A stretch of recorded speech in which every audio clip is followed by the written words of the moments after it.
할렐루야.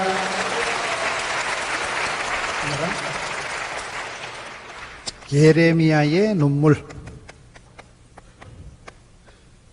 성경에 많은 인물들이 있지만은 특별히 예레미야 선지자는 눈물의 선지자다. 사랑도 세월이 지나가면 슬픔이 된다고.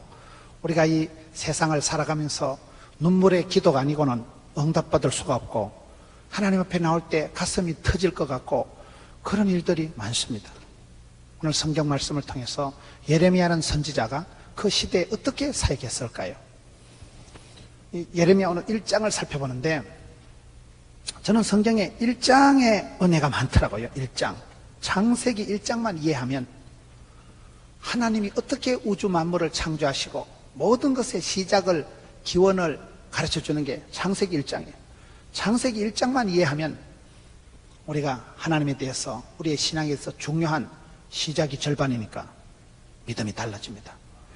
여러분, 사무엘상 1장에는 한나가 기도해서 응답받는 10가지 한나의 기도의 비결이 잘 나타납니다. 시편 1편은 150편이나 되는 그런 시편, 희노애락, 인간의 모든 그런 것을 총정리해 놓은 시편 150편의 총론이요, 결론이요, 서론이 시편 1편이에요. 여호수아 1편은 하나님께서 시대마다 오고 오는 역사 속에서 어떻게 구원 역사를 이루어 가시는가, 모세가 죽은 후에 여호수아라는 한 인물을 통해서 하나님의 구원 역사를 펼쳐 가시는, 쓰임받는 그 시대의 사람의 특징을 잘 가르쳐 주고 있습니다. 우리가 성경의 1장을 보면 그 성경 전체의 주제요, 서론이요, 총론적인 걸 가르쳐 주는데, 오늘 예레미야 1장을 보는 거예요. 예레미야 1장을 통해서 하나님께서는 어떻게 어두운 시대에, 혼란한 시대에, 이스라엘 백성들이 큰 시련의 시대에 한 종을 통해서 말씀하시는가, 그거를 살펴볼 수 있는 거예요. 예레미야 1장 1절, 베냐민 땅 아나돗의 제사장들 중 hilki야의 아들 예레미야의 말이라. 3절, 요시야의 아들 유다의 왕 여호야김 시대. 첫째로 우리가, 하나님은 시대마다 그 지방에 한 사람을 쓰십니다. 하나님은 때에 그 땅에서 한 사람을 쓰시는 거예요. 길라세 우거하는 자 디셉 사람 엘리야, 안디옥의 바나바, 가이사랴의 고넬료. 여러분, 그 시대에, 이 여호야김 시대의 베냐민 땅에서 hilki야의 아들 예레미야의 말이라. 그 시대마다 하나님은 그 지방에서 한 사람을 들어 쓰시는 거예요.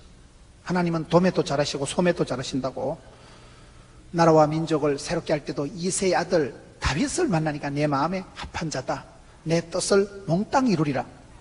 하나님은 한 사람에게 집중하시는 거예요. 여러분, 우리가 문제가 복잡할 때 문제를 단순화시키는 게 그 사람의 실력이에요. 어떤 사람은 이야기가 복잡하고 문제가 복잡해도 간단하게 맥을 잡아서 간단하게 문제를 풀어가는 사람이 있고, 간단한 얘기도 복잡하게 끌고 가는 사람이 있는 거예요. 개인화, 단순화시키는 게 그게 능력인데, 우리 하나님께서는 시대마다 그 땅에, 그 동네에 한 사람을 들었어요. 한 사람. hilki야의 아들. 우리가 성경을 이해할 때 누구의 아들이라면 그 사람이 굉장히 집안이, 족보가 괜찮은 사람이에요. 근데 아버지 이름이 안 나오고 할아버지 이름이 안 나오고 갑자기 땅 이름이 먼저 나오는 것들은 조금 집안이 거시기한 집안이에요. 말귀를 잘 못 알아들으시는데, 성경에 누구의 아들이라면 그 집안이, 족보가 괜찮은 가문이고, 여기는 제사장 가문에 지금 예레미야가 태어났다 그 말이에요. 그런데 아버지 이름이, 할아버지 이름이 안 나오고 갑자기 땅 이름이 먼저 나오는 사람은 대부분 족보가 형편이 없는 사람들이에요. 하나님께서는 우리가 성경을 보면 그 시대마다 한 사람에 집중하신다. 여러분, 예수님의 이 땅에서 공생의 사역을 봐도, 저는 예수님의 사역을 보면 베드로라는 한 사람에게 예수님이 집중하십니다. 베드로 한 사람에게. 베드로 한 사람을 하나님이 어떻게 예수님의 수제자로 만들어 가시는가. 베드로 한 사람이 있고, 베드로 한 사람에게서 예수님께서 베드로, 야고보, 요한, 그 핵심 제자들이 3명이 따로 있어요. 베드로, 야고보, 요한. 그리고 또 예수님이 12제자를 부르시고, 12제자들을 통해서 70전도대를 부르시고, 70전도대 이후에 마가의 다락방에 몇 명이요? 120명이 기도했고, 예수님 성천하실 때에 500명이 그걸 바라보고, 그리고 예수님 성천하시고 난 이후에 오순절에 성령이 임하니까 이 베드로가 설교 한판 할 때 몇 명이 뒤집어졌을까요? 3,000명이 회개한 거예요. 그리고 여러분 사도행전에 보면, 사도행전을 잠시 한번 갔다 오겠습니다.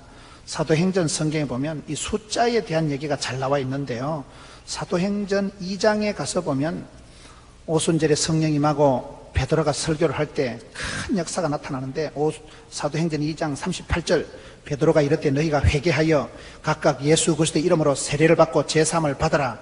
그리하면 성령의 선물을 받으리니, 이렇게 설교하고 나니까 41절, 그 말을 받은 사람들은 세례를 받음에 이날의 신도의 수가 3,000이나 더하더라. 무식한 베드로가, 여러분 베드로가 갈릴리 수상고등학교를 나왔어요. 베드로는 학벌이 문벌이 없는 사람이에요. 무식한 베드로가 설교 한판 하니까 3,000명이 그날 뒤집어지고 회개하고 세례를 받고 예수를 믿으니라.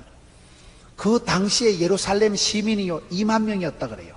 예루살렘 시민이 꼴랑 2만 명인데 무식한 베드로가 성령의 감동을 받고 나니까 달인이 되고, 그렇게 여러분 예루살렘 무슨 웅변학원 나온 적도 없는데 말이 능통하고 난곳방언으로 듣게 되고 기적이 나타나서 그날만 3,000명이 회개한 거예요. 예루살렘 시민이 전부 2만 명밖에 안 될 텐데요. 그리고 조금 더 지나가서 보면 4장 4절 가서 보세요. 4장 4절에 가서 보면 말씀은 들은 사람 중에 믿는 자가 많으니 남자의 수가 몇 명이요? 약 5천이나 되었더라. 5장 12절에 가서 보세요. 5장 12절에 사도들의 손을 통하여 표적과 기사가 많이 일어나니까 14절에 믿고 주께로 나오는 자가 더 많으니 남녀의 큰 무리더라. 3,000명이 회개하고 5,000명이 예수를 믿고 큰 무리가 예수를 믿게 되었더라. 여러분, 우리 예수님께서는 온 세상을 구원하러 이 땅에 오셨습니다. 온 세상을 구원하시고서 이 땅에서 큰 무리가 예수님을 따르고 회개하고 예수를 믿었지만, 큰 무리 이전에 5,000명 있고 5,000명 이전에 3,000명 있고 3,000명 이전에 500명 있고 500명 전에 120명, 70명, 12명, 3명, 1명, 베드로라는 한 사람에게 예수님의 공생의 3년 사역이 집중된다는 사실이에요. 한 사람이라니까요. 우리가 신앙생활할 때 그렇습니다. 여러분, 대한민국 기독교를 걱정하기 전에 니나 잘하세요.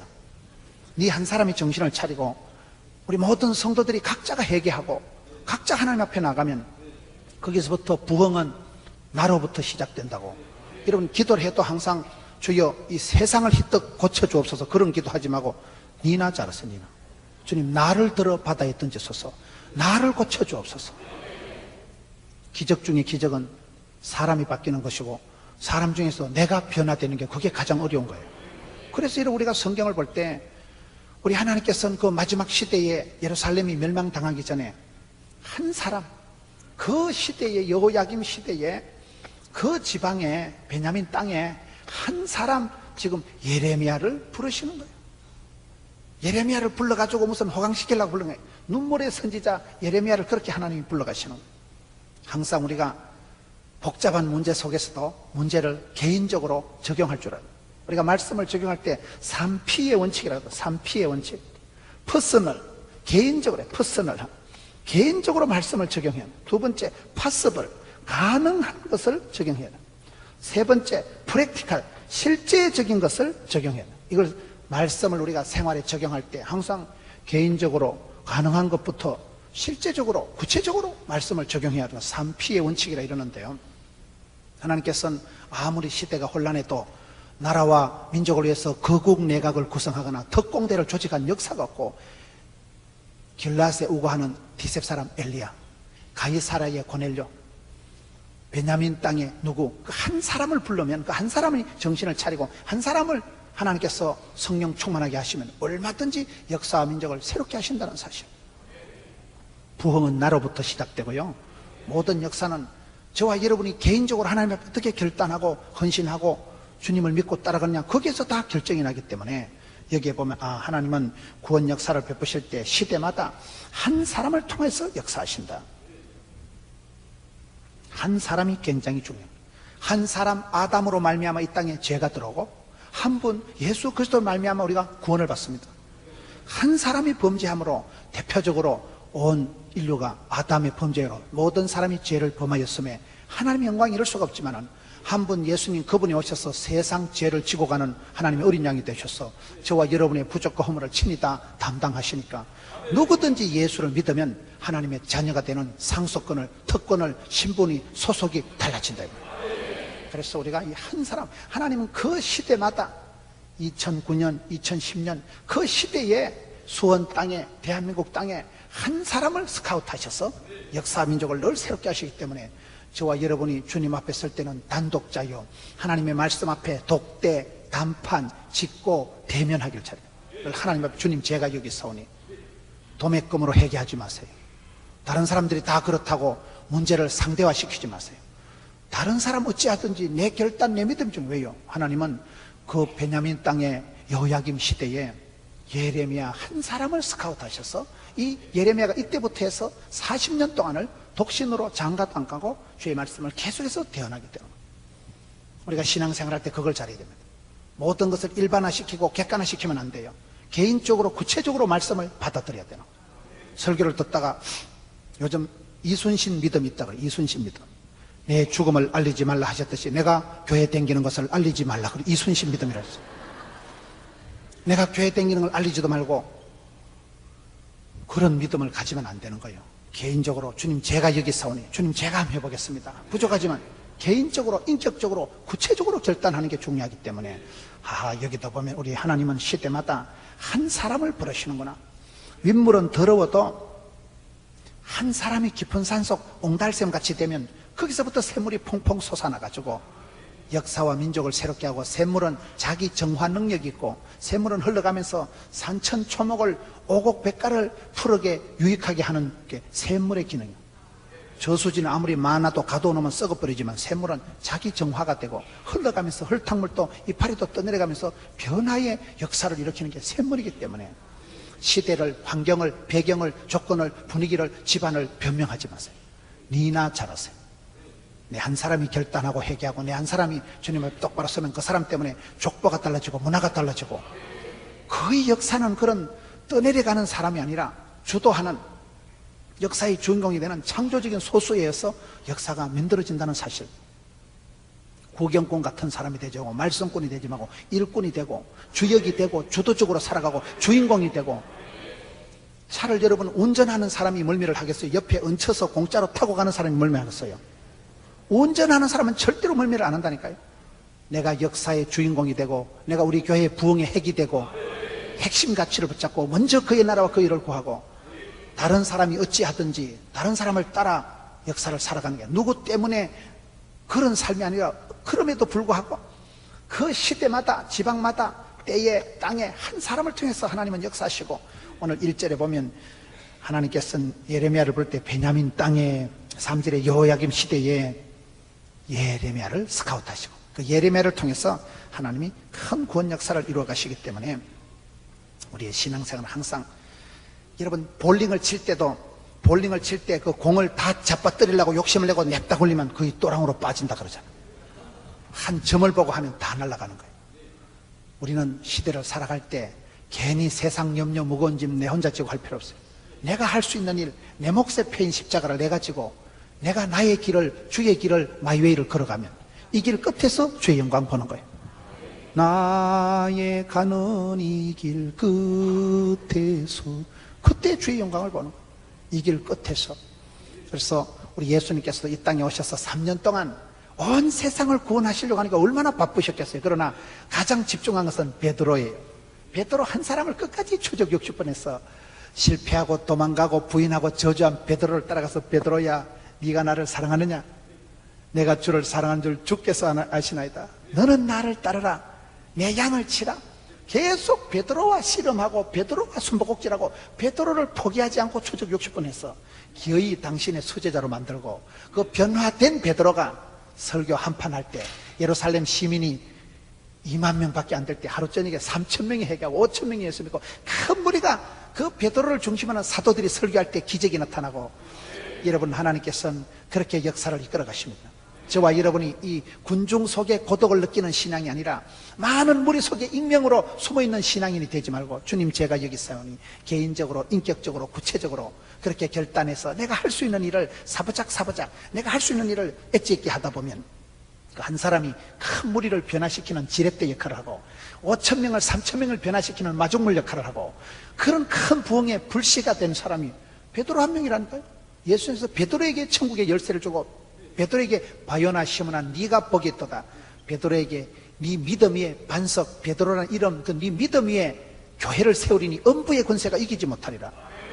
오늘도 그렇습니다. 변화된 한 사람 은혜를 체험하고 부흥을 체험하고 성령의 감동을 입은 한 사람이 나서면 역사와 민족과 족보와 가문의 영광이 되기 때문에 하나님은 시대마다 그 지방마다 한 사람, 두 사람도 아니에요. 한 사람을 부르시는 거예요. 길라스에 우고하는 자 디셉 사람 엘리야가 열왕기하 2장에 가보면 이스라엘의 병거와 마병이요 엘리야가 죽었을 때 한 사람이 죽은 게 아니고 이스라엘의 전체 국방 능력이 통째로 날아갔다고 그렇게 기록되어 있더라고요. 그게 여러분 차이예요. 우리 하나님께서는 시대마다 한 사람을 통해 역사하십니다. 두 번째, 예레미야 1장 2절 3절 아몬의 아들 유다왕 요시야가 다스린 지 13년의 여호와의 말씀이 예레미야에게 임하였고 요시야의 아들 유다의 왕 여호야김 시대부터 요시야의 아들 유다의 왕 시드기야의 11년 말까지 곧 5월에 예루살렘이 사로잡혀 가기까지 임하니라. 따라합시다. 하나님은 때를 따라 사람을 쓰신다. 두 번째 보면 모든 사람은 유통기한이 있다는 거예요. 모든 일은 유통기한이 있다는 걸 명심해야 됩니다. 여기 보면 그 예레미야를 하나님 불러 쓰실 때 여호야김 시대부터 시드기야의 11년 말까지 말씀이 임하니라. 이게 40년 동안이에요. 성경은 보면요 짜리가 있어. 짜리가요 40년짜리 우리가 물건 사러 가면 만원짜리 1,000원짜리 500원짜리가 있듯이 하나님도 사람을 쓰실 때 삼손은 20년짜리 기도원은 40년짜리 다윗도 40년짜리 솔로몬도 40년짜리 모세도 40년짜리 입다는 6년짜리 하나님은 시대마다 사람을 부르실 때요 유통기한을 주신다는 걸 기억해야 됩니다. 천하의 사람도 열흘 붉은 꽃이었고 10년간은 권력이었고 30년간은 재벌이었고 흥망성쇠 여러분 생로병사가 있는데 반드시 때와 기한이 주어진다는 사실. 제가 예언하건대 100년 뒤에 앉아 계실 분 아무도 없어요. 그 예언은 반드시 이루어진다니까요. 사람은 다 때를 타고나는 거예요. 아무리 우리가 운동해도 하나님이 너는 80년 살다 온나 그러면 떡국 80그릇 먹으면 죽는다 그래요. 의사 선생님들이 메스를 가지고 수술을 해도 3살이 돋아나고 살아나는 건 하나님만 하십니다. 어떤 명의도 그렇게 할 수가 없는 거예요. 생사하복이 주님 손에, 내 시대가 주님 손에 있는 거예요. 여기에 보면 여러분 예레미야가 선지자로 나타나지만 기한을 딱 정해줘. 여호야김 시대부터 시드기야 11년 말까지, 그때가 언제인지 아세요? 예루살렘이 멸망할 때까지. 이스라엘 역사상 가장 어려운 시대에 눈물의 세월로 살아갈 수밖에 없는, 나라가 망하고 예루살렘 성전이 불타고 백성들이 굴비 깨듯이 줄줄이 잡혀가는 포로가 되는 꼬라지를 경험하고 이스라엘 백성들의 심판을, 멸망을 선포해야 될, 눈물로 말씀을 전하고 눈물로 사역을 감당할 수밖에 없었던 그 시대, 가장 이스라엘 백성들에게 어려웠던 시대에 선지자 사명을 감당한 사람이 예레미야인데, 예레미야는 40년이라는 짜리가 있다는 사실.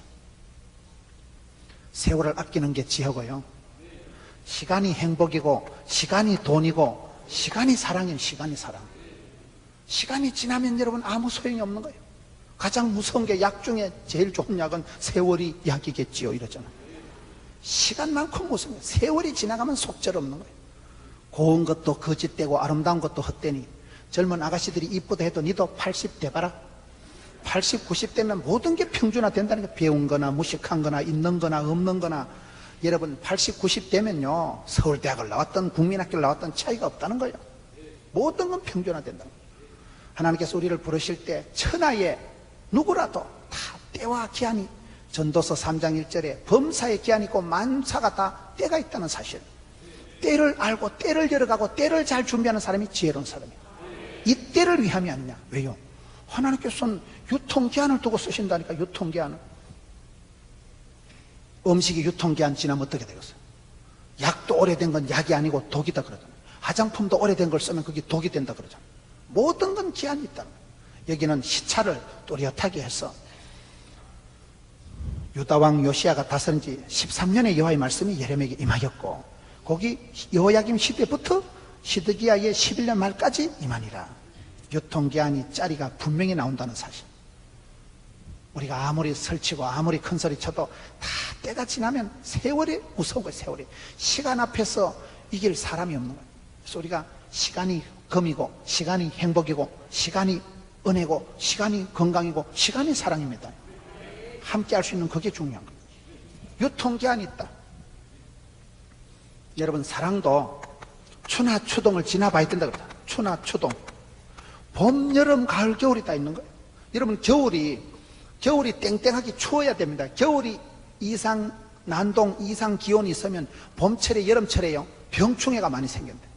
겨울철이 아무것도 안 되는 것 같지만은 겨울철이 추워야 병충해가 얼어 죽어서 겨울이 추워야 봄이 따뜻하고 여름이 좋아지는데 지금 대한민국은 봄도 없어지고 가을도 없어요. 어느 날 에어컨 틀었다가 어느 날 히터 틉니다.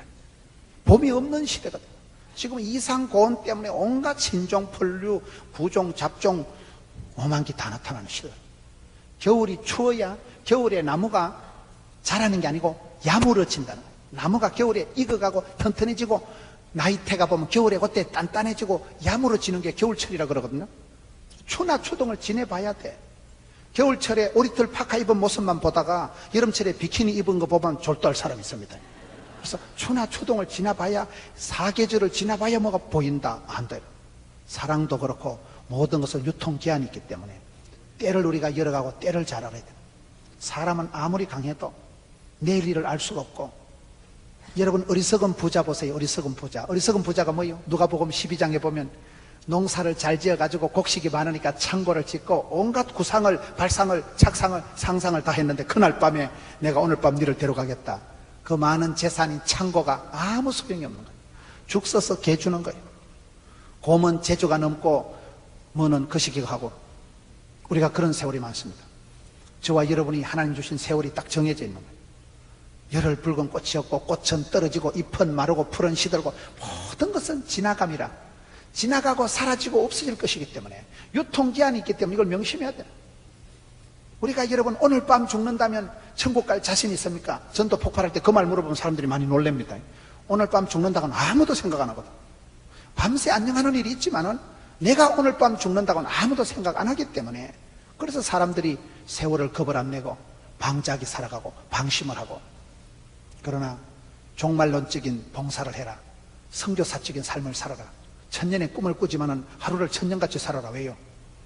오늘 최선을 다하고 오 해피데이, 오늘 은혜 충만, 오늘 진리 충만, 그리고 저녁에 집에 가 자빠져 자고, 오늘 은혜 받고 내일은 내일 감당할 힘을 주시겠지. 내일 또 해가 뜨겠지. 내일 또 일용할 양식을 주시겠지.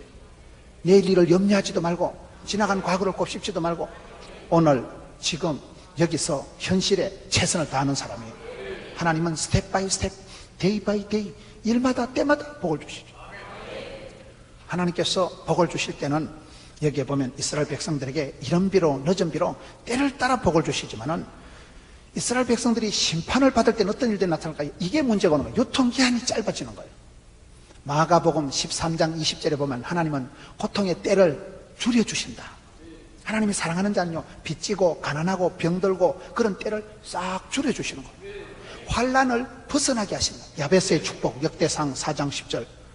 복의 복을 다하사 지경을 넓혀주고 주의 손으로 환난, 근심, 빚지고 가난하고 끔찍하고 무서운 것은 해딱 벗어나게 하신다. 고린도전서 10장 13절에 보면 피할 길을 열어주신다니까요. 그런데 이스라엘 백성들이 심판받을 때는 어떻게 받을까요? 예레미야 2장 13절 보세요. 내 백성이 두 가지 악을 행하였나니 곧 그들의 생수에 근원되는 나를 버린 것과 스스로 웅덩이를 판 것인데 그것은 그 물을 가두지 못할 터진 웅덩이들이니라. 이스라엘 백성들이 두 가지 죄를 짓고 악을 범했는데 뭔가 하면 생수의 근원, 이스라엘 백성들이 두 가지 악을 범했는데 생수의 근원, 만복의 근원이 되시는 하나님을 버린 거예요. 두 번째는 뭐를 범했어요? 우물을 열심히 팠는데 물을 가두지 못해 터진 웅덩이, 밑빠진 독, 터진 웅덩이를 팠기 때문에 말짱 도루묵이 되었습니다. 여러분, 이 지금 두 가지 악의 문제가 뭔지 똑같은 공통점이 물이 관계돼요. 물이 된 거예요. 하나님은 이스라엘 백성들의 복을 주실 때 때를 따라 이른 비로 늦은 비로 복을 주십니다. 이른 비가 늦은 비가 와야 돼. 이스라엘은 우리나라하고 반대요. 늦은 비가 봄에 오는 거예요. 늦은 비가 와야 그때 경작을 하고 새싹을 심고 싹이 나는 거예요. 비가 안 오면 여러분 산과 골짜기에 있는 이스라엘 땅은 말짱 도루묵인 거예요. 비가 안 오면 농사를 아무리 못합니다. 근원적으로 하늘문이 열리고 이런 비로 늦은 비로 은혜의 단비가 쏟아져야 물된 동산같이 되는 거거든요. 이사야 58장 11절에 말합니다. 물된 동산 같고 물이 끊어지지 않는 샘 같은 곳이 되기 위해서는 하나님이 하늘문을 여시고 이런 비로 늦은 비로 때를 따라 때를 따라 봄에는 늦은 비가 오고 가을에는 이런 비가 와야 되는데 비가 안 오면 이게 말짱 소용이 없고 생수 근원이 말라버리고 물을 가둬놔도 터전 웅덩이는 소용이 없다면 물이 지금 공통적인 이게 물입니다. 물과의 전쟁이라고. 여러분 우리가 물을 생각할 때 여기 성경에 보면 또 한 군데가 보면 예레미야 3장 3절에 가서 보세요. 이스라엘 백성들이 예레미야 3장 2절 3절에 보면 네 눈을 들어 헐벗은 산을 보라. 네가 행엄하지 아니한 곳이 어디 있느냐. 네가 길가에 앉아 사람들을 기다리는 광야에 있는 아라바 사람 같아서 음란과 행악으로 땅을 더럽혔다. 여기 음란했다는 것은 우상을 숭배했다 그 말이에요. 그러므로 단비가 그쳤고 늦은 비가 없어졌느니라. 이스라엘 백성들이 여러분 살아갈 때 가장 중요한 게 농사할 때는 이런 비로 늦은 비로 은혜의 단비가 쏟아지는데 단비가 스톱이 되고 늦은 비가 아예 사라져 버렸으니까 농사가 안 되고 먹고 살기 이게 저주입니다. 이게 심판입니다. 물이 좀 중요하다니까요. 이런 비가 늦은 비가 내려와야 되는데 늦은 비가 없어져 버리고 단비가 스톱이 됐다는 사실. 여러분 요즘 송이버섯이 잘 안 나온다 하더라고요. 당체 비가 안 오니까 비가 와야 버섯이 자라는데 송이버섯이 안 자라고 송이버섯이 없는 건 비가 안 와요. 우리가 은혜의 이런 비가 늦은 비가 중단되면 그게 심판입니다. 이스라엘 백성들이 범죄할 때 그것을 계속 지적하는 예레미야 선지자는 눈물을 흘렸고 이 눈물이 죽게 상달되면 하늘문이 열리고 하나님이 진노 중에도 긍휼을 베푸시고 은혜의 이런 비를 늦은 비를 주시는 거예요. 예레미야 선지자가 눈물의 선지자다. 왜 눈물의 선지자일까요? 이스라엘 백성들이 계속 범죄하니까 그것을 지적하고 심판받고 이스라엘 백성들이 애굽을 의지하다가 아수를 의지하다가 바벨론을 의지하다가 이제는 바벨론의 포로가 돼서 잡혀가야 될 이스라엘 백성들의 멸망을 심판을 계속해서 눈물로 가르쳐야 되고 선포를 해야 되는 얼마나 답답한 시대를 살아가는 선지자인데 왜 눈물을 흘리냐 이 말이에요. 여러분 백성들 눈에 백성들 삶 속에 나라가 물이 말라 빠졌으니까 선지자가 눈물을 흘리는 거예요. 눈물로 키운 자식은 망하는 법이 없다고. 눈물은 H2O가 아니고 눈물은 영혼의 독소가 빠진다는 말이었어요. 엄마가 많이 울어야 자식이 객지에 가서 웃는다. 여러분 교회 와서 많이 울어야 세상에 가서 웃을 일이 많습니다. 눈물의 기도는 여자가 온열에 한을 품으면 서리빨이 내리듯이 엄마가 할머니가 할아버지가 교회 와서 서러워서 힘들어서 울고불고 기도하면 가부의 기도가 원한을 풀어주옵소서. 원한이 하늘에 사무치고 기도가 죽게 상달이 되면 하나님 그 기도를 들으실 때 하늘문을 여시고 이런 비로 늦은 비로 생수의 근원이신 하나님께서 물을 내려주시면 이게 물된 동산이 되고 촉촉하고 살기 좋은 곳이 되는데 이스라엘 백성들이 두 가지 악을 범한 이유가 뭐예요? 생수의 근원이신 하나님을 떠나보는 거예요. 물을 떠난 고기가 어떻게 살 수 있겠어요? 여러분 터진 웅덩이를 아무리 만들어 놓으면 남는 게 뭐가 있겠어요? 그 부분이 문제가 되는 거예요. 터진 웅덩이를 만들었다. 그래서 예레미야가 울 수밖에 없는 거예요. 세 번째 예레미야 1장 5절을 보겠습니다. 예레미야 1장 5절을 보면 내가 너를 모태에 짓기 전에 너를 알았고 네가 배에서 나오기 전에 너를 성별하였고 너를 여러 나라의 선지자로 세웠노라. 나를 지으시니가 하나님께서는 예레미야를 부르실 때 엄마 뱃속에 네가 만들기 전에 내가 이미 알았다. 그 로마서 8장 30절에 똑같은 말씀이 나와요. 하나님은 우리를 미리 정하시고 예정하시고 하나님은 우리를 미리 정하시고 크고 놀라운 계획을 가지시고 정하신 자를 부르시고 소명하시고 부르신 자를 의롭다 하시고 의로운 자를 영화롭게 하시는 분이 우리 하나님이십니다. 하나님은 우리의 인생을 주관하시는 분이에요. 하나님은 우리의 인생을 주관자요 우리를 섭리하시고 우리의 삶을 부르시고 의롭다 하시고 영화롭게 하시고 우리가 인생을 볼 때는요 인생을 통으로 봐야 돼요. 통으로 생로병사 흥망성쇠 모든 것이 흐름이 있고 주기가 있는 거예요.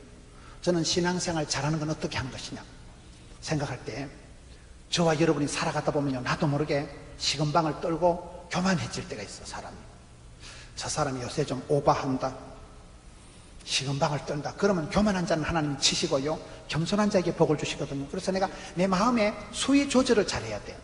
나도 모르게 내가 식은방을 떨고 교만해지고 마음이 자고해지고 높아지면 큰일 나는 거예요. 그때는 마음의 풍선의 바람을 싹 빼야 돼. 얼른 회개하고 얼른 엎드리고 내가 마음의 수위 조절을 못하면 왜 맞는 거예요? 여러분 그렇잖아요. 풍선이 빵빵하면 터져요. 풍선에 바람이 빠져야 말랑말랑하게 되지 풍선이 지나치게 바람이 많이 들어가면 터져버려요. 너무 자기 비하를 하고 자폐증적인 자학적인 생각을 하고 썩을 놈 죽을 놈 그런 사람도 그게 열등감이 충만해도 그것도 또 문제가 되는 거예요. 저는 사람이 잘 살아가는 것은 더도 말고 덜도 말고 교만하지도 말고 너무 자기를 비굴하게 바라보지도 말고 내 모습 이대로 자연스럽게 수위 조절을 잘하는 게 난 지혜롭다고 봅니다. 여러분 성공하는 사람은 자연미가 있고 자생력이 있고 자긍심이 있고 자신감이 있다는 거예요. 하나님 앞에서 나는 하나님이 나를 지으신 자요. 예레미야에게 일을 맡기시기 전에 예레미야에게 너는 내가 너를 엄마 뱃속에서 만들어지기 전에 내가 너를 지으신 자요. 너를 섭리, 제조, 제작, 제품 내가 너를 작품으로 만들었다. 내가 너를 알고 내가 너를 만들고 내가 너를 세웠다.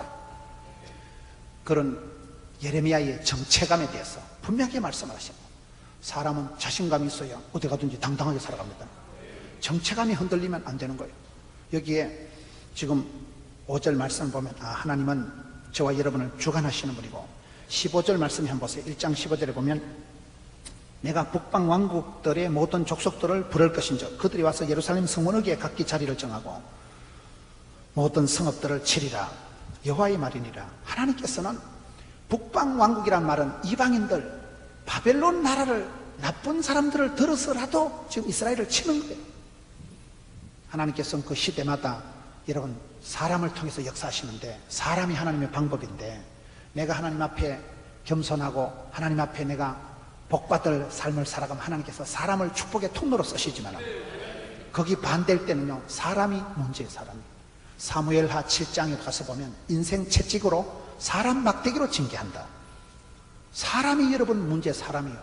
고추당초 맵다 한들 시집살이보다 매울 소냐. 사람이 징계가 되고 사람이 여러분 막대기가 채찍이 돼가지고 세상에 제일 무서운 게 사람입니다. 시골에 길 가다 호랑이가 무서운 게 아니고 사람 만나는 게 무섭다 그래요. 꽃보다 아름다운 게 남자가 아니고 마귀 새끼보다 징그러운 게 사람이다. 마귀 새끼는 영적인 존재니까 대적을 하면 물러가지만은 인간 더러운 사람은 치사빤사 같아가지고 찰거머리같이 들러붙어 피를 빨아먹는다는 사실. 모진 놈 옆에서 비랑 맞는다고. 사람이 여러분 징계가 되고 사람이 가시가 된다니까요. 그래서 우리가 하나님 앞에 바로 살아가면 하나님은 사람을 만남에 축복을 주시지만 하나님이 사람을 징계할 때도 벼락을 쳐서 죽이는 게 아니고 모진 사람을 만나게 해서 생고생을 시키고 사람 때문에 진저리를 느끼고 사람한테 배신감을 사람한테 사기를 사람한테 고통을 당하는 게 가장 큰 심판이 되는 거예요. 그걸 지금 얘기하는 거예요. 하나님께서 이스라엘 백성들을 지금 징계를 하는데 북방의 이방 대적들을 들어서 유다 성읍들을 치리라. 그게 예레미야 1장 15절 말씀이거든요.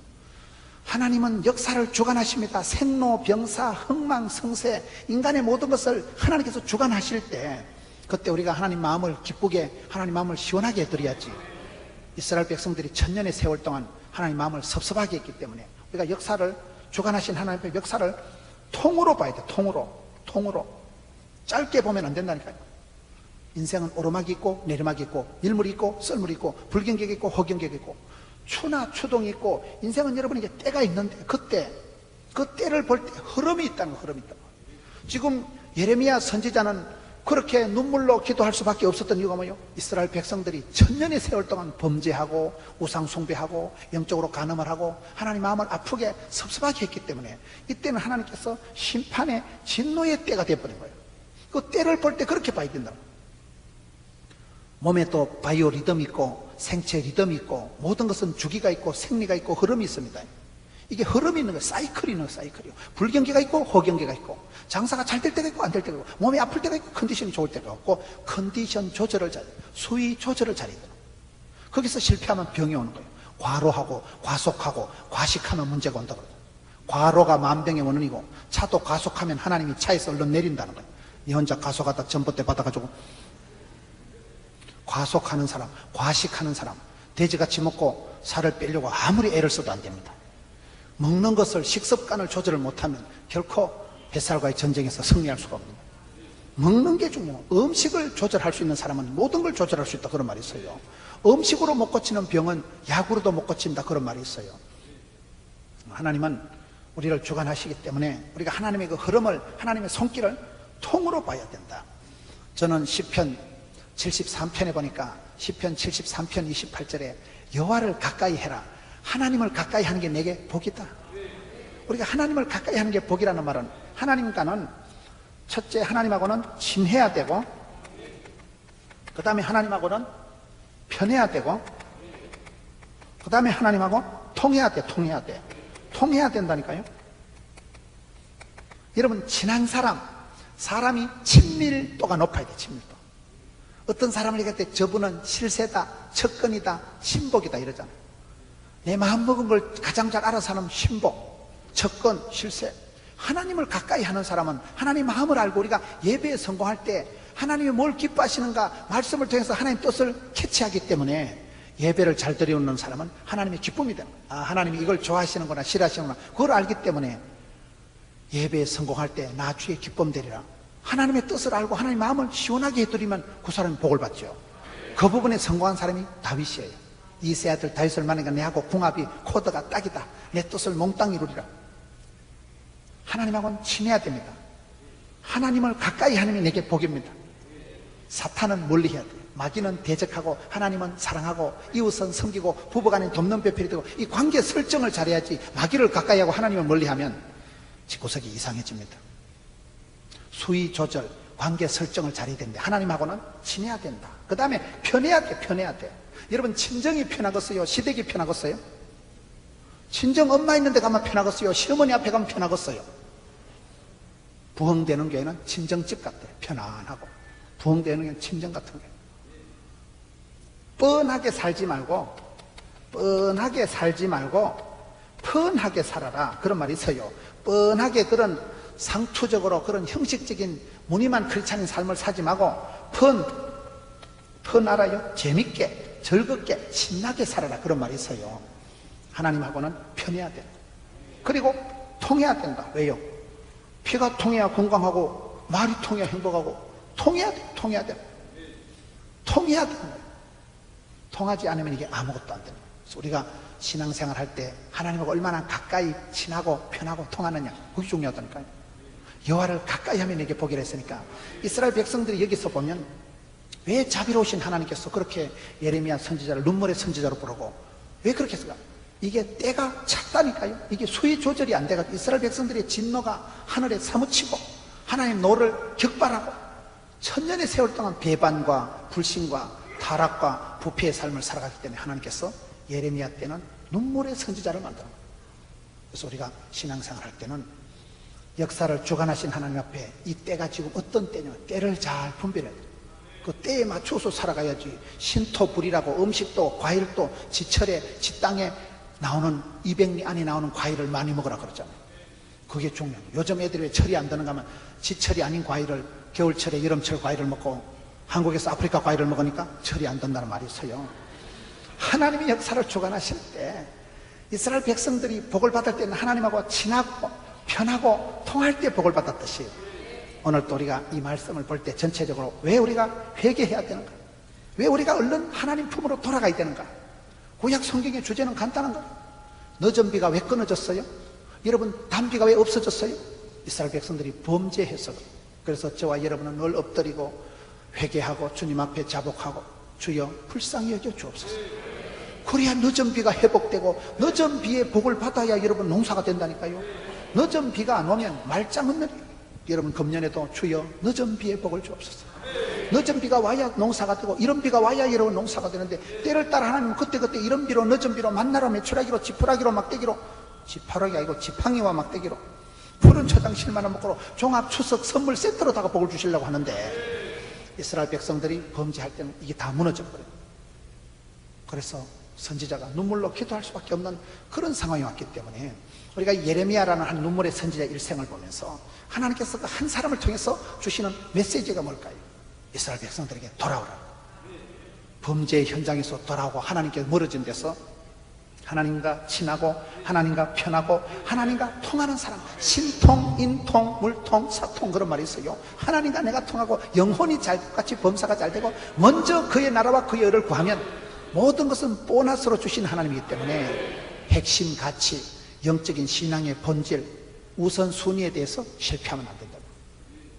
그게 예레미야 선지자를 통해서 주시는 첫 번째 말씀이다. 네 번째, 예레미야 1장 6절 7절을 봅시다.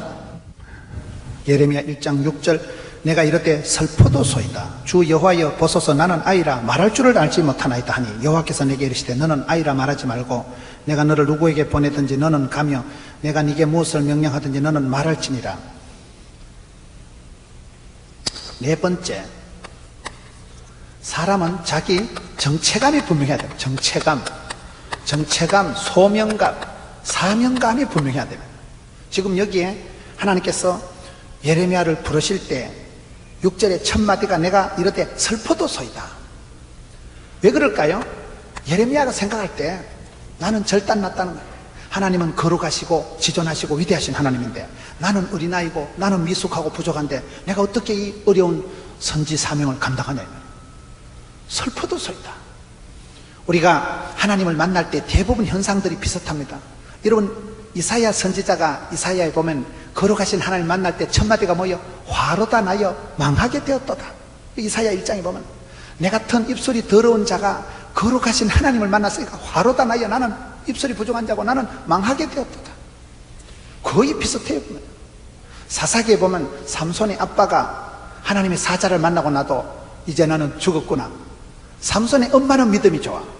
삼손의 아빠가 하나님의 사자를 만나고 난 뒤에 놀래가지고 졸도를 하니까 삼손의 엄마는 여보, 하나님 우리에게 복을 주시려고 나타나셨지 우리를 죽이려고 나타나신 게 아니라는 거예요. 여러분, 베드로가 하나님을 만나고 베드로가 위대하신 주님을 만나고 누가복음 5장에 보면 베드로가 큰 기적을 체험하고 난 뒤에 주님 앞에 무릎을 꿇고 하는 말이 뭐예요? 주님, 나를 떠나세요. 나는 죄인이로서이다. 내같이 하잘것없는 인간이 주님한테 인생에 도움이 안 됩니다. 나를 떠나세요. 사도 바울이 은혜 받고 난 뒤에 나는 죄인 중에 개수요 만삭되지 못한 자요, 나는 악질적인 존재요 핍박자요 해방자요. 여러분, 모세가 하나님께서 80 나이에 그를 스카우트 하실 때 모세가 내가 누구간데 나는 못 갑니다. 나는 이제 늙었고 나이도 많고 힘도 없고 내가 누구간데 바로 앞에 가냐. 나는 못 간다는 거예요. 그 여러분, 성경을 보면 하나님의 사람들이 위대하신 하나님, 전능하신 하나님, 거룩하신 하나님 만났을 때 대부분 고백이 자기 정체감이 흔들리는 고백을 합니다. 슬퍼도소이다. 화로다 나여 망하겠다. 나는 죄인으로소이다. 여러분, 우리가 말씀 앞에서 거룩하신 지존하신 하나님 앞에서 철저히 부서지고 여러분 절망을 해보지 않은 사람은 아직도 하나님 은혜를 모르는 사람. 햇살이 찬란할 때, 여러분 시골에 저는 어릴 때 초등학교 국민학교 다닐 때 창문가에 햇살이 이렇게 들어오면요, 시골에 국민학교 그 마룻바닥에 풀썩하면요 먼지가 푹썩 일어나. 시골에 먼지가 일어나는 게 다 보여. 여러분, 제가 지금 아무리 털썩해도 먼지가 나오는 게 보여요, 안 보여요? 안 보여. 형광등을 1000개를 켜놔도요 실내에서 먼지가 나는 게 안 보이는데 찬란한 햇살이 비칠 때는요, 창문 사이로 햇살이 비칠 때는 다 보여. 그게 보면 햇볕이 워낙 강하고 선명하기 때문에 시골에 쪽빛 햇살이 찬란하게 눈부시게 비칠 때는 마룻바닥에 먼지가 아롱다롱 올라오는 게 뽀얗게 다 보이잖아요. 우리가 거룩하신 하나님 앞에 서면 누구든지 흔들리는 거예요. 나는 너무나 부족하고 더럽고 부적격한 자여 어울릴 수 없는 존재구나. 하나님은 거룩하시고 위대하시고 지존하신데 나는 화로다 나여 망하게 되었도다. 나는 죄인으로서이다. 나는 자격이 자질이 없는 사람이구나. 하나님 앞에서 철저히 내가 주인 삼은 모든 건 내려놓고 포기하고 절망하고 그런 살떨리는 고백을 해본 사람만이 주님은 나의 구세주가 되고 예수밖에는 소망이 없고 사람이 사람을 구원할 수가 없습니다. 모든 사람이 죄를 보면서 구원할 수가 없습니다. 예수님만이 소망이요, 예수님만이 길이요, 예수님만이 우리를 살릴 수 있기 때문에 거의 다 하나님의 종들이 쓰임받기 전에, 부름받기 전에 철저히 자기 절망을 해야 돼요. 여러분, 교회 와서 기도할 때 우리 하나님은 거룩하시고 사랑이 많으신 분인데 거기에 비해서 나는 너무너무 부적격하고 이중 삼중 플레이를 하고 더럽고 악하고 게으르고 그런 내 자신의 모습에 철저히 절망해본 사람이 하나님 은혜를 알고 만 가지가 은혜요 나의 나됨은 하나님 은혜요 내 은혜가 내게 족하도다 내 잔이 넘치나이다. 그런 이 코스를 통으로 이해해야 돼. 통으로 해야 돼.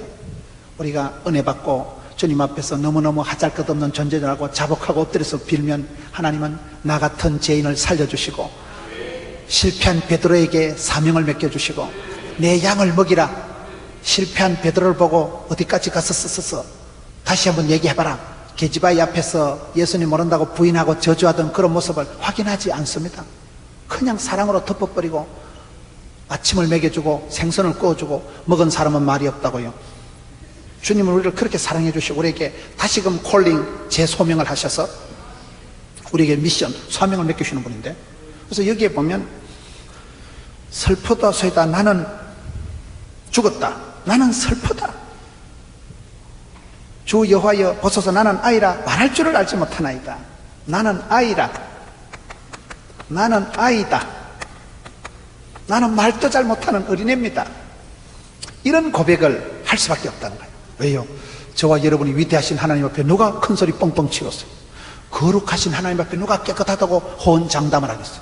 아직도 호언장담을 하고 기고만장한 사람은요 은혜를 몰라서 그래요. 하나님이 얼마나 위대하시고 얼마나 거룩하시고 지존하신 분인가를 모르기 때문에 깐죽거리고 천지도 모르고 설칠 따름이지, 거룩하신 지존하신 영광의 주님 앞에 저와 여러분이 설 때는 너무너무 하잘것없고 초라하고 나는 슬퍼도소이다 화로다 나는 죄인입니다 나는 못합니다 나는 아닙니다 그렇게 고백할 수밖에 없다는 거예요. 철저히 낭망 절망 포기 내려놓은 사람을 예수님께서 그때 본격적으로 성령 하나님은 무시로 역사하시는 거예요.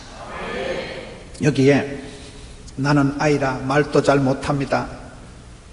그럴 때 여기 말씀을 보세요. 7절에 여호와께서 내게 이르시되 너는 아이라 말하지 말고 내가 너를 누구에게 보내든지 가며 무엇을 명령하든지 말하라.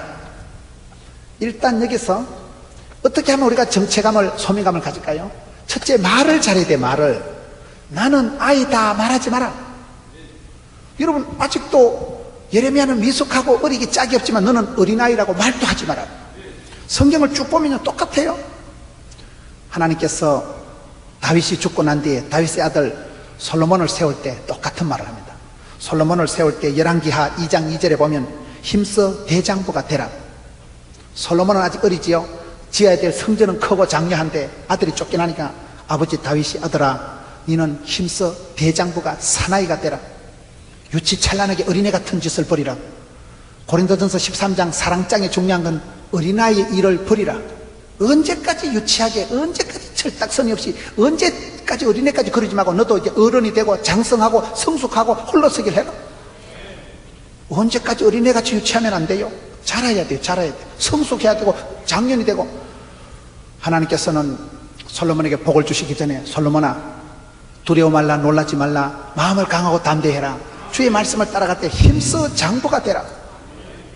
말을 여러분 힘써 대장부가 사나이가 되라. 대장부가 되라. 이렇게 말을 하고 디모데에게는 어떻게 얘기할까요? 성경 보면 디모데는요 디모데야 네 연소함을 네 어린 것 연소함을 없인 여기지 않도록 해라. 나이 가지고 살아가는 게 아닙니다. 나이가 어리다고 유치한 게 아니에요. 여러분 디모데를 쓰실 때 네 연소함을 없인 여기지 않도록 해라. 여러분 하나님께서 여호수아를 부르실 때 여호수아 1장에 보면 어떻게 할까요? 눈의 아들 모세의 시종, 눈의 아들 모세의 시종 여호수아를 부를 때 너는 이제 눈의 아들이 아니다. 모세의 시다바리 따까리 삐꾸 가방무치가 아니다. 너는 이제 하나님의 종이요 쓰임받는 자요 부름받은 자요 소명자요 사명자요 미션 파서블 하나님이 부르시면 된다니까요. 성경에 보면 거의 그런 말씀이 계속 나옵니다. 첫째는 말을 잘하고 그 다음에 가라. 성경에 보면 가서 제자 삼으라고 되어 있지 와서 제자 삼으라고 넣었어요. 신앙생활은 하나님께서 무슨 오다를 내리시든지 무슨 말씀을 하시든지 내가 너를 누구에게 보내든지 가라. 예수 믿는 사람은요 소명자는 주님이 부르시는 곳은 어디든지 가는 거예요.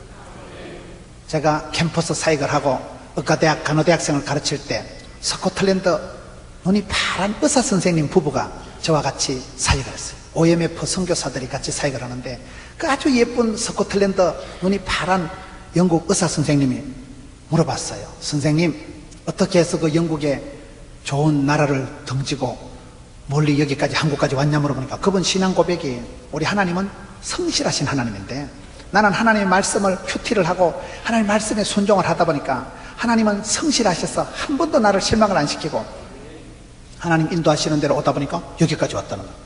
예수 믿는 사람은 하나님이 가라사 되면 가고 오라사 되면 오는 거예요. 고스톱을 잘해야 된다고 말씀이 가라만 가고 말씀이 멈추라 멈춘다, 그걸 고스톱이라고 하는 거예요.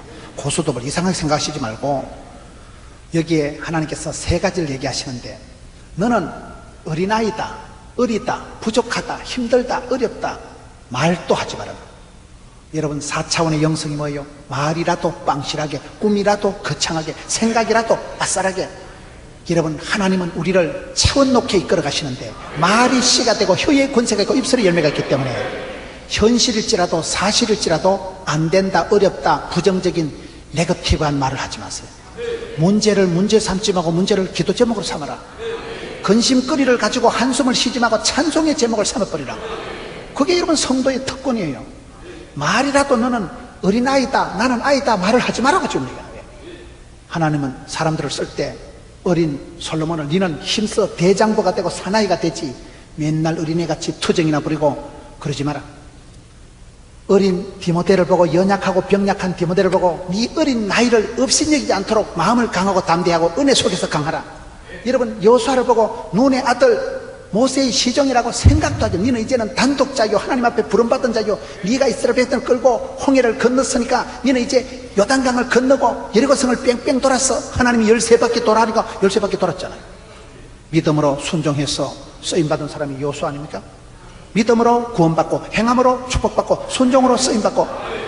기도원은 성경에 보면 한 8번 정도 하나님 앞에 부인을 하는 거예요. 나는 못합니다, 나는 안 됩니다, 소심하고 겁쟁이고 8번 정도 안 됩니다, 못합니다 하니까 하나님께서 기도원을 끌고 적진에 데려가고 또 시청과 교육을 시켜가지고 적군들이 얘기를 하는 걸 듣고 한 손에는 나팔을 한 손에는 여러분 항아리를 들고 가가지고 외칠 때 13만 5천 명이 적끼리 찔러가지고 다 죽어버리고 성령님이 역사하시면요 손 안 대고 코 푸는 역사가 일어나는 거예요.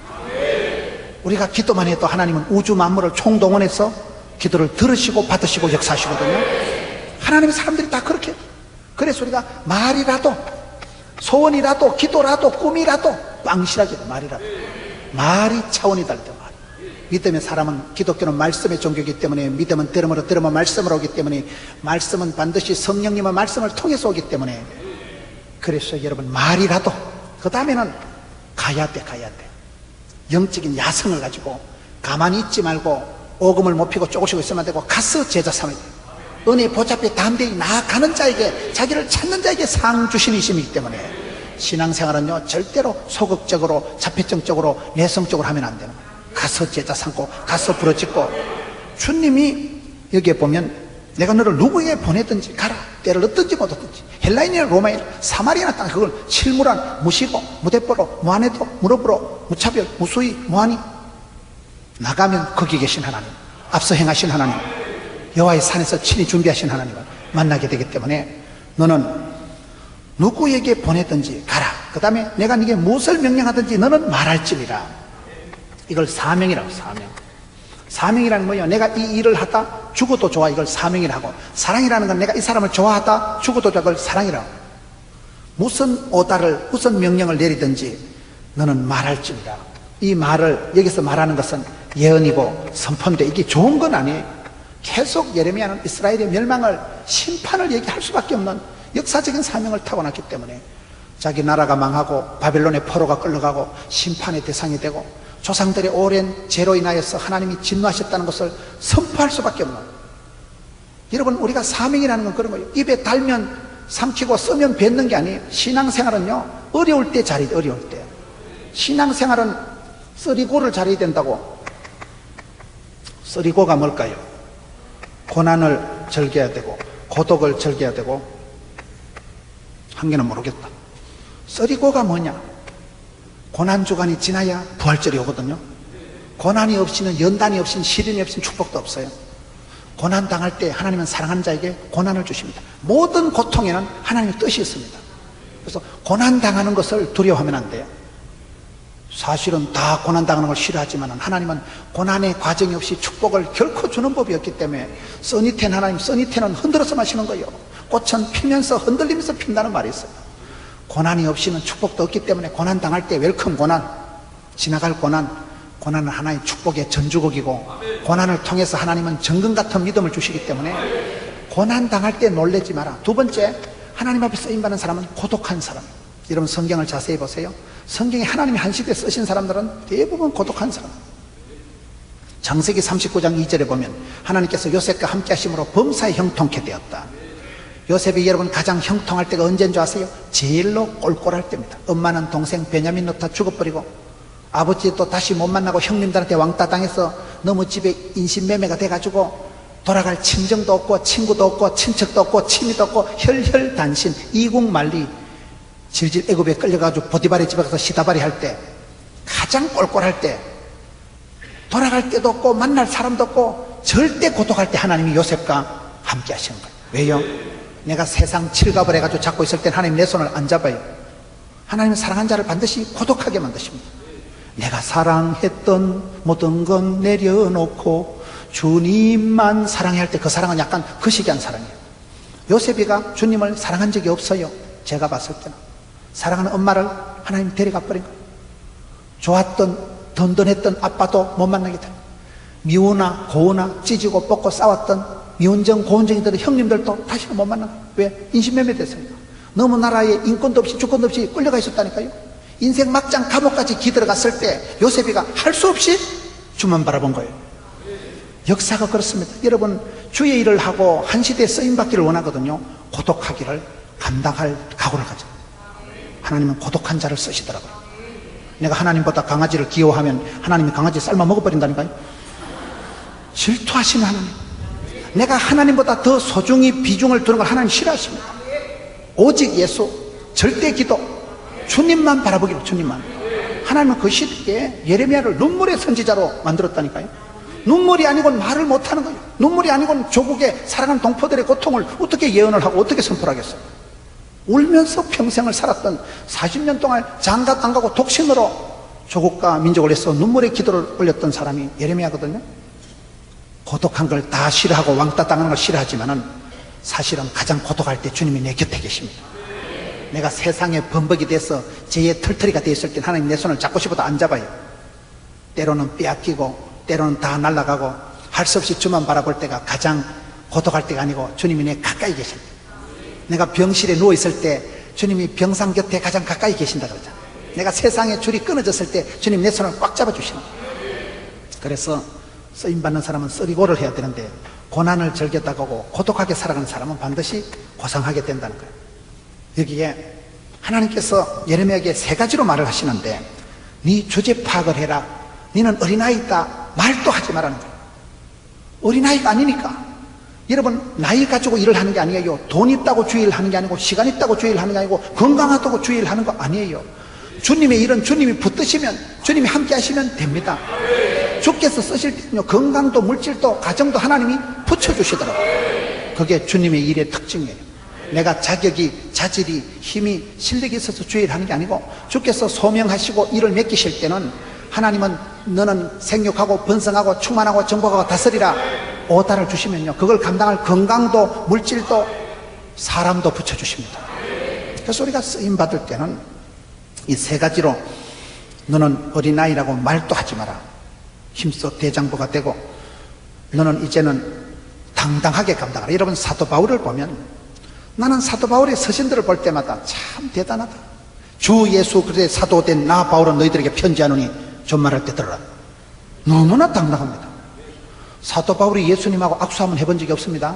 사도 바울이 예수님하고 성경 공부 1시간 해본 적이 없습니다. 사도 바울이 예수님 부흥회 1시간 참석해 본 적이 없습니다. 사도 바울이 예수님 제자훈련 1시간도 받아본 적이 없습니다. 다메섹 도상에 비몽사몽간에 환상 중에 주님 한 번 본 게 끝이지만 그때 다메섹에서 꺾어지고 다메섹에서 부름받은 사도 바울이 하나님의 뜻으로 말미암아 사도된 나 바울은 주 예수 그리스도의 사도된 나 바울은 너희들에게 편지하노니 너무나 정체감이 소명감이 소속감이 당당하잖아요. 덜 것 없고 쫄 것 없고 새털처럼 자유로운 거예요.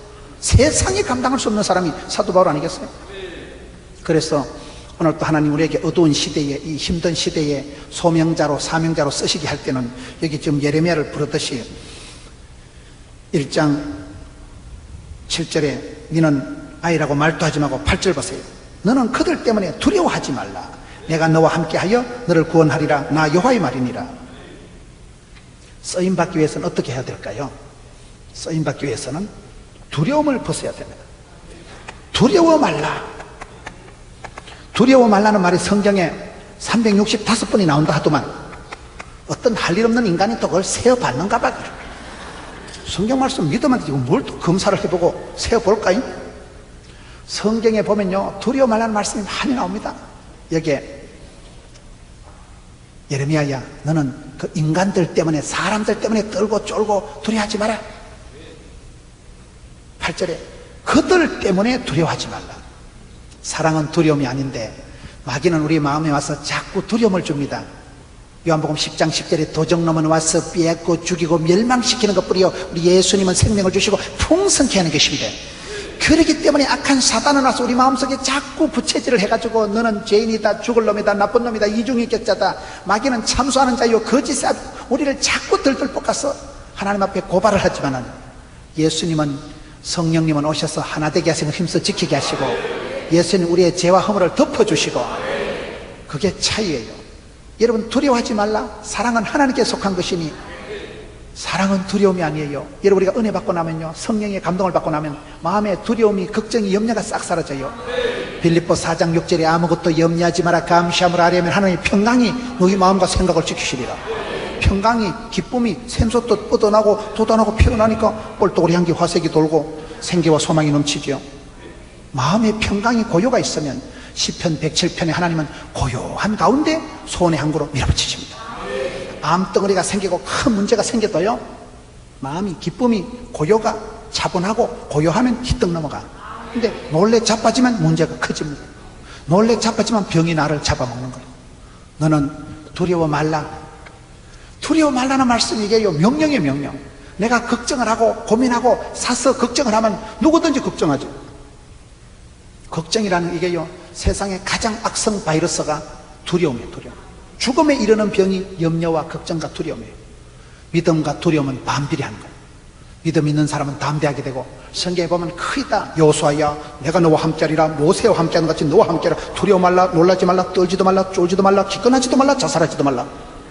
마음을 강하고 담대하고 오직 마음을 강하고 극히 담대히 하라. 담대하라는 건 이게 썰개 담자 큰대자 썰개가 크다는 건 약간 간대기가 부은 상태를 말하는 거예요. 약간 오바고 약간 믿음이 좋은 것들은 주책 바가지라는데 주책은 주님이 다 책임져 주시는 걸 주책이다. 두려워 말라. 놀라지 말라. 내가 너와 함께한다. 그게 말씀이 이렇게 세트로 옵니다. 오늘 저와 여러분이 건강 때문에 돈 때문에 직장 때문에 모든 것 때문에 염려와 두려움이 엄습해가지고 이 시대는 집단 우울증의 시대요. 많은 사람들이 무기력하고 두려워하고 떨고 쫄고 그게 이 시대의 가장 큰 문제라고 보는 거예요.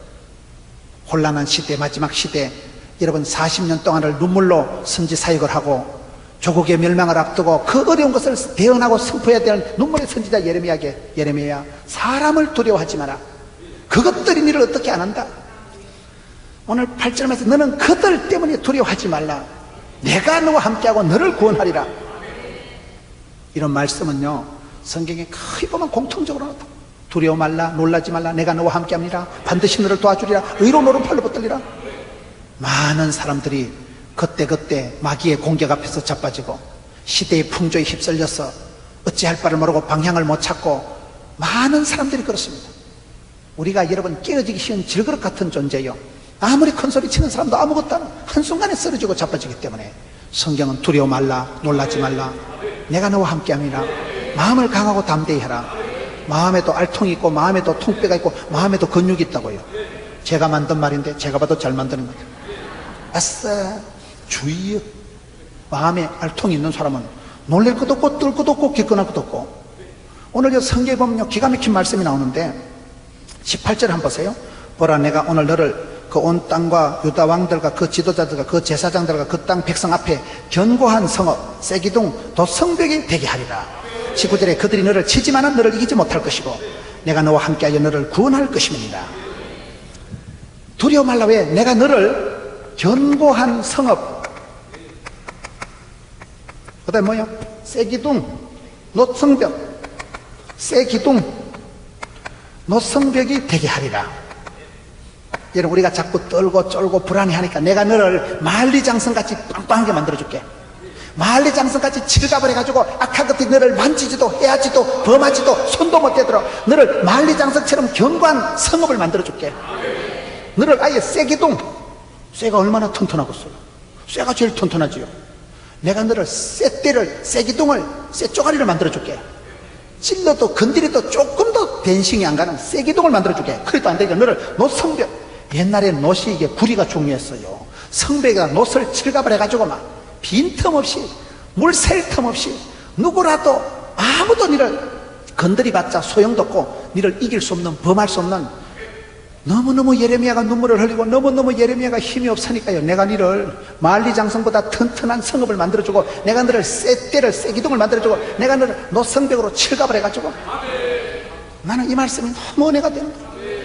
하나님 우리에게 일을 맡기시기 전에 나를 변화시켜 주시고 강하고 담대한 믿음의 소유자가 되게 해주시고, 여러분, 문제는 문제 넘어 산 넘어 산이요 고비 넘어 고비가 오지만은 하나님 나를 변화시켜 내 속에 자생력을, 면역성을, 항체를 만들어줘가지고 덤비라 이 작것들아, 내 속에 항체를 형성시켜 주시고 자생력을 길러주시고 면역성을 높여주시는 우리 하나님이세요.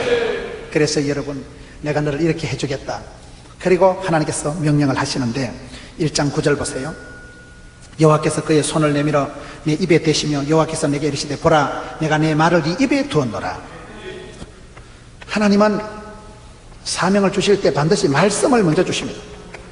말을, 오다를, 명령을, 메시지를 주시는 거예요. 내가 네 입에 말을 주겠다. 여러분 2절 보세요. 2절.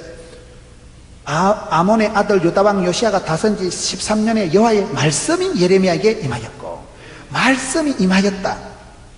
하나님은 축복을 주시기 전에 꼭 말씀을 먼저 주시고, 성령님은 말씀을 통해서 오시고, 전기는 전선을 타고 들어오듯이 말씀이 없는 성령 역사가 없거든요.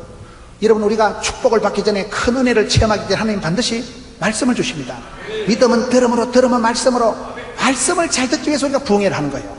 여러분, 우리가 말씀을 TV를 통해서 아니면 우리가 부흥회를 통해서 말씀을 듣다 보면 말씀이 살아 운동력이기 때문에, 말씀이 치료하는 광신을 바라기 때문에, 주의 말씀은 내 발의 등이요 빛이기 때문에, 옛날에 임금님이 행차할 때 내시가 초롱을 들고 넷넷넷 이래 따라가면 임금님 앞에 내시가 들고 가는 거 초롱이 등이 심리 앞을 내다 비치는 서치라이트 같겠어요. 임금님 발 앞에만 동그랗게 빛을 비추겠어요.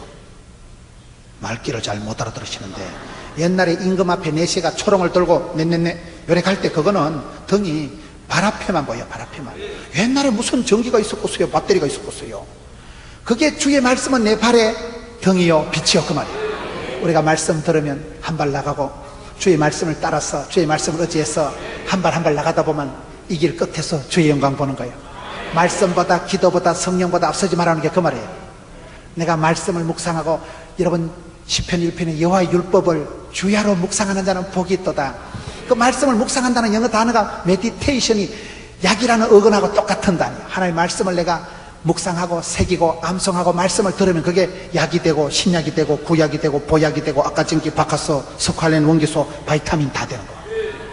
여러분, 유명한 분들 보세요. 목사님, 선교사님, 장로님 어떻게 그렇게 성공적으로 살았어요? 그러면 거의 하는 말씀이요, 간증을 합니다. 간증을. 호랑이는 죽어서 가족을 남기고, 사람은 죽어서 이름을 남기고, 크리스찬은 죽어서 간증거리를 남기는데, 간증이 뭘까요? 말씀 한 구절 붙들고 살아갑니다. 한경직 목사님은 청년회 때 부흥에 참석했다가 데살로니가 전서 항상 기뻐하라, 쉬지 말고 기도하라, 그 말씀 한 구절 붙들고 항상 기뻐하다 보니 98년이 휘떡 지나갔다고 그러잖아요.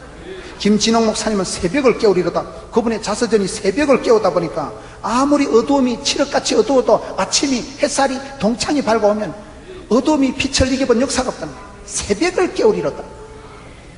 여러분, 김창현 목사님은 나의 힘이 되신 여호와여 내가 주를 사랑하나이다. 유명한 분들 만나서 물어보세요. 그분의 평생을 좌지우지하고 평생을 내가 말씀 한 구절을 붙잡으면 말씀이 나를 질질 끌고 가거든요. 말씀이 평생의 구호가 되고, 말씀이 기도점이 되고, 말씀이 소원이 되고, 말씀이 비전이 되기 때문에, 여기에 보면 여호와의 말씀이 예레미야에게 임하느랴. 말씀이 오다가 명령이, 메시지가 떨어지면 그 말씀을 순종만 하면, 그 말씀을 들고 나면 말씀이 살아운동에 있고 말씀이 치료하는 광선을 바라기 때문에, 그래서 우리는 백투더 바이블, 항상 성경으로 돌아가고 하나님 중심, 성경 중심, 교회 중심으로 살아갈 수밖에 없는 거예요. 성경 말씀이 매뉴얼이고, 성경 말씀 속에 여러분, 군인이 보면 이건 손잡병법이고요, 한의원 원장이 보면 동의보감 본초 강목이고요, 국어 선생님이 보면 이건 국사 주제 파악이 되고, 미술 선생님이 보면 직꼬라지를 보고, 수학 선생님이 보면 분수를 알게 되고, 여기가 매뉴얼이고 여기가 성공 교과서요. 모든 것이 여기에 다 들은 길이요. 여러분, 주의 말씀이 내 발의 등이요 빛이라니까요. 오늘 은혜 받고 한 발 나가고 내일 또 은혜 받고 한 발 나가고, 일마다 때마다 하나님 인도하시는데 말씀이 없는 게 이 시대 문제예요. 여러분, 이 시대 말씀의 홍수 시대에 아까 뭐라 그랬어요? 내게 주시는 말씀. 저는 예수 믿고 감사한 게, 나의 하나님께서 나의 집구석을 하시고 나의 체질을 하시고 나의 문제를 하시고 나의 눈물을 닦으시고 맞춤형 18문 주문 제작형 기능형 하나님이 계시더라고요. 하나님은 나의 가는 길을 하시고 나의 집구석을 하시고 맞춤형 기능성 하나님이 있다니까요. 여러분, 여기에 하나님께서 말씀을 주시는데 다 좋은 건 아니에요. 10절 보세요. 보라, 내가 오늘 너를 여러 나라 여러 왕국 위에 세워 네가 그것들을 뽑고 파괴하고 파멸하고 넘어뜨리며 건설하고 심게 하였느니라. 여기에 하나님의 말씀이 주어지는데, 이 말씀은 주로 심판을 주십니다. 심판을, 저주를, 좀 고통을, 이거를 외쳐야 되는 사람이 눈물의 선지자 예레미야인 거예요. 내가 너희를 파괴하고 파멸하고, 왜? 오랜 세월 동안 진노가, 저주가 지금 쌓여왔다니까. 이게 통으로 볼 때 이 때는 지금 심판의 때요, 주기상으로 지금 고난주간이요. 여러분, 하나님 우리에게 복을 주시지만 우리에게 고난을 함께 주십니다. 경고가 사인이 반드시 있는 거예요. 이스라엘 백성들이 파멸과 심판과 저주와 고통의 때가 온다. 죄라는 것이 얼마나 무서운 것인가. 너희들이 회개하라, 지금이라도 돌이키라, 하나님의 때를 분별하라, 하나님 앞에 엎드리라. 계속해서 사인을, 경고를 주신다니까요. 여기 보세요. 사인이 뭡니까? 1장 11절에 여호와의 말씀이 또 내게 임하니라. 이르시되 예레미야야, 네가 무엇을 보느냐? 내가 대답하되 살구나무 가지를 보나이다. 여기 살구나무라는 게 뭐냐? 살구나무 가지를 본다는 것은요, 첫째는 이 살구나무라는 히브리어 단어가 샤케드라는 말이고, 그 밑에 12절에 여호와께서 내게 이르시되 네가 잘 보았도다. 이는 내가 내 말을 지켜 그대로 이루리 합니다. 하나님 말씀을 이루는 것을 지켜보라 할 때고, 지켜보라는 단어가 샤케드예요. 살구나무하고 하나님은 신실하신 하나님, 언약에 틀림없는 하나님, 하나님의 말씀을 그대로 지켜가신다는 그 샤케드가 말이 비슷해서 그걸 살구나무라고 하는 거예요. 살구나무 비유를 보여주고 싶은군요. 살구나무는 두 가지 뜻은 뭐냐? 여러분, 농사를 지어보면 겨울을 이기고 이파리가 나오기도 전에 제일 먼저 피는 게 살구꽃이에요. 우리나라로 말하면 매화예요. 매화가 여러분 춥다가 나무 이파리가 나오기 전에 꽃부터 피는 게 매화입니다. 여러분, 시골에 안 살아서 잘 모르시는가 본데, 긴 겨울을 이기고 인동의 세월을 지나고 찬바람을, 눈을 헤치고 그 시커먼 줄기에서 갑자기 뽕 솟아나는 게 매화꽃이고 살구나무 꽃이에요. 하나님 우리에게 그렇게 복을 주신다. 하나님 우리에게 그렇게 오신다는 거예요. 말씀은 반드시 시커먼 죽은 나무가지 같은데도 봄이 오면 제일 먼저 눈바람을 이기고 피어나는 게 살구꽃이고 매화꽃이거든요. 하나님의 약속은 반드시 이루어져, 하나님의 말씀은 반드시 지켜진다는 거예요. 여러분, 이 시대에 지금 살구나무 비유를 보여주고, 그 다음에 13절에 보세요. 여호와의 말씀이 다시 내게 임하니라. 이르시되 내가 무엇을 보느냐? 대답하되 끓는 가마를 보나이다. 윗면이 북에서부터 기울어졌나이다. 끓는 가마라는 것은, 이게 가마솥이 기울어진다는 것은 심판을 말합니다. 북방에서부터 바벨론이라는 나라가 일어서서 이스라엘 백성들 오랫동안 괴롭히던 애굽은 사라지고, 애굽이 망하고 난 뒤에 에스로가 괴롭히고, 아수르가 망하고 난 뒤에 바벨론이 괴롭히고, 바벨론이 망하고 난 뒤에 메데파사, 엘라, 로마, 예수님 오실 때까지 끝내 독립을 못하고 계속해서 방황하고 혼란하게 살았던 사람들이, 이스라엘 백성들이 하나님께로 돌아오지 않은 거예요. 아무리 돌아오라 소렌토를 해도 돌아오지 않고, 오늘 이 시대 우리도 그렇습니다.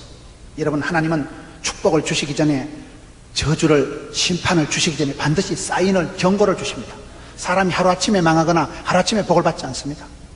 하나님 우리에게 아직도 평화의 한때를 주시고, 여러분, 이렇게 은혜의 때에 은혜를 헛되이 받지 말고 하나님하고 통하고 하나님하고 편하고 하나님하고 친하고. 이스라엘 백성들에게 예레미야는 40평생을 장가도 가지 않고 40년 동안 눈물로 기도한 내용이 돌아오라는 거예요. 회개하라는 거예요. 이스라엘 백성들이 계속해서 이게 관행이 되고 습관이 되고 체질이 돼가지고 하나님을 멀리하고 계속해서 산당을 짓고 우상숭배라는 게, 하나님이 흥분하시고 하나님이 진노가 격발됩니다. 그 심판을 경고를 계속 얘기하는데 자기 동포들에게 망한다, 바벨론이 이긴다, 예루살렘 성전이 불탄다, 그거를 여러분 자기는 나라가 망하는 꼴을 다 보고 그걸 미리 하나님 경고로 주시는 걸 다 봤어. 그거를 동포들에게 전달하자니까 속이 터지지 않겠어요. 말로 해도 안 듣고 맨날 갇히고 누구보다도 선지자 활동하면서 갇혀있고 고통을 당했던 사람이 눈물의 선지자 예레미야입니다. 우리가 이 시대에 사랑하는 가족을 위해서 너희 자녀와 너희를 위해서 울라고 했는데 눈물의 기도가 하나님께 응답됩니다. 눈물의 기도는 땅에 안 떨어져요. 여러분 자녀를 위해서 울고 조국과 민족을 위해서 울고, 저는 우리나라가 소망이 있는 것은 교회마다 금요 철야, 교회마다 여러분 새벽기도, 구국기도, 대한민국에 수백만 명이 새벽마다 엎드려서 기도하고 그 기도를 들으시고 눈물의 기도는 땅에 떨어지지 않고 죽게 손달된다니까요. 예레미야가 평생 외친 게 좋은 게 아니에요. 16절 무리가 나를 버리고 다른 신들에게 분향하며 자기 손으로 만든 것들에 절하였은즉 내가 나의 심판을 그들에게 선고하여 그들의 모든 죄악을 징계하리라. 모든 것은 원인이 있고 결과가 있는 거예요. 모든 것이 행함이 있고 행함대로 하나님께서 응답하시는 거예요. 여러분 악을 행한 사람은 심판이 임할 것이고 하나님 앞에 의를 행한 사람은 구원이 임할 것이고, 이스라엘 백성들이 천년의 세월 동안 하나님을 버리고 생수의 근원이신 하나님을 버리고 다른 신들에게 가서 분향하니까 하나님은 질투하신 하나님이고 하나님보다 다른 것을 더 좋아하는 걸 그걸 우상이라고 하는 거예요. 하나님 그걸 싫어하시는, 질투하신 하나님. 그래서 하나님께서 그들의 죄악을 징계하신다고 선포를 하는데, 지금 예레미야는 계속해서 8번째 보면 이게 안 좋은 것, 쓴 것, 심판을, 안 좋은 것을 계속해서 외친다는 거예요. 우리가 신앙생활 할 때요, 오늘 한국 교회가 왜 약하냐? 너무 단 것만 좋아하고 너무 부드러운 음식만 좋아하고 축복만 좋아하지. 너무 여러분 무슨 축복의 환장이 돼가지고 기복주의적으로 그렇게 우리가 흘러가면 안 되는 게, 오늘 예레미야 선지자는 40년 동안 외친 게 그냥 눈물을 줄줄 흘리는 거예요. 망한다, 끝난다, 포로가 된다, 예루살렘 성전이 불타고 전부 검으로 칠갑을한 걸 다 뜯어가지고 예루살렘 이스라엘 백성들이 굴비 깨듯이 끌려가지고 포로가 되어가고, 그것을 계속 경고할 수밖에 없는, 말로 할 수 없는 눈물로 안 좋은 것을, 고난을 평생 외친 사람이 예레미야라는. 오늘 이 시대에 우리가 너무 축복에만 길들여져 있고 너무 여러분 좋은 것만, 단 것만 좋아하고 안 됩니다. 남편 빨리 죽이는 비결, 꾸시하게 고기를 구워드리고 달달하게 설탕을 타서 커피를 해주고 웬만하면 리모컨 갖다 주고 웬만하면 차를 타고 다니면 성인병이 걸리고 운동 부족이 돼서 빨리 확 죽는다는 거예요. 쓴 게 약입니다. 쓴 게. 단 것만 많이 먹으면 이빨이 썩어요. 여러분 예레미야는 40년을 줄기차게 외친 것을, 안 좋은 것, 심판, 저주, 망하는 것을 계속 경고의 음성을 했다는 거예요. 여러분 어떤 애비가, 어떤 자식이 아들이 여러분 달라 한다고 안 좋은 걸 다 줍니까? 아버지니까 어머니가 매를 때려서라도 애를 돌아오게 하는 게 엄마의 사랑 아니겠어요? 우리 아들이 어릴 때요 뾰족한 걸 좋아해. 젓가락을 가지고 자꾸 놀더만 전기 콘센트 개가 2개를 꼽아가지고 뿌지직 감전이 돼가지고요. 애들은 꼭 뾰족한 거, 날카로운 걸 좋아합니다. 아무리 아들이 사랑스럽지만 나무 젓가락, 아니 쇠 젓가락 가지고 전기 코드에 그 구멍 2개한테 그 꼽아대면 그걸 가만두고 소요 뺏어야지 애가 감전되는데, 아들이 아무리 좋아해도 여러분 나보다 나를 더 잘하신 하나님께서는 나를 막으시고 사랑하는 자에게는 고난을 주시고, 이 예레미야는 평생을 안 좋은 소식을 전했다는 거예요. 이스라엘 백성들을 경고하고 하나님의 임박한 심판을 예언하고 이스라엘 백성들이 망할 수밖에 없고 이스라엘 백성 예루살렘 성전이 불탄다는 것밖에 없기 때문에 동족의 고통을 느끼고 계속 거짓 선지자로 싸우고, 그 진리의 말씀을 선포하다가 거짓 선지자는 괜찮다, 안 망한다 헛소리를 하고 그 거짓 선지자 사이에 엄청 고통을 당하고 동족의 고통을 당했던 사람이 예레미야예요. 오늘 이 시대도 그렇습니다. 거짓된 위로에 놀아나지 마세요.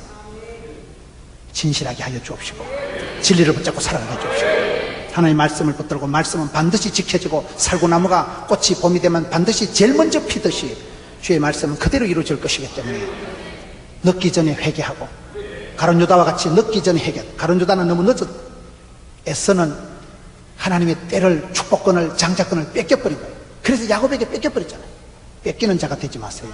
시대에 눈물을 흘려서라도 하나님 마음을 감동시키고 하나님 마음을 붙들고, 이 시대가 힘이 드는 시대요, 고난의 시대요, 불경기 때요, 종말의 때를 살아가면서 예레미야가 눈물의 세월을 살아가면서 이렇게 해서 쓰임받은 것처럼 이 시대도 그렇습니다. 예레미야는 좋은 소식을 외친 적이 한 번도 없는, 평생을 독신으로 살아가면서 눈물로 살아가고 예수님께서도 이 땅에 오셔서 3번 오셨어요.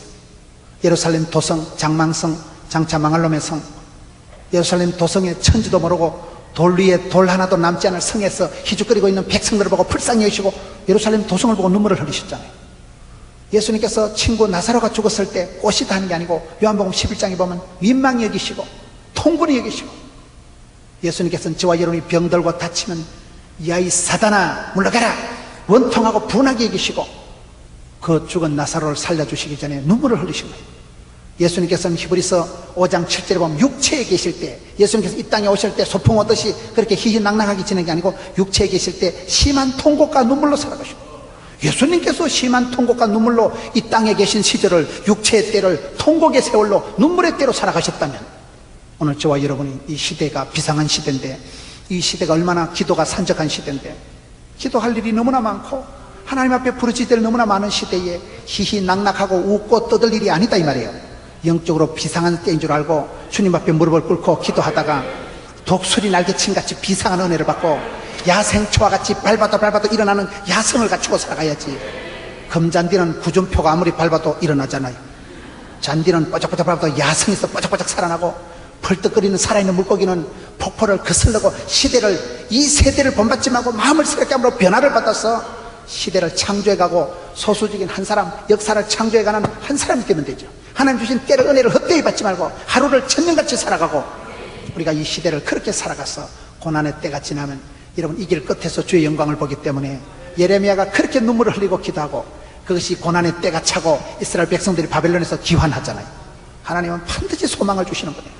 진노 중에라도, 여러분 심판 중에라도 긍휼을 베풀어 주시고, 우리에게 향하신 여호와의 인자하심이 크고 크도다 크시도다, 그런 게 있어요.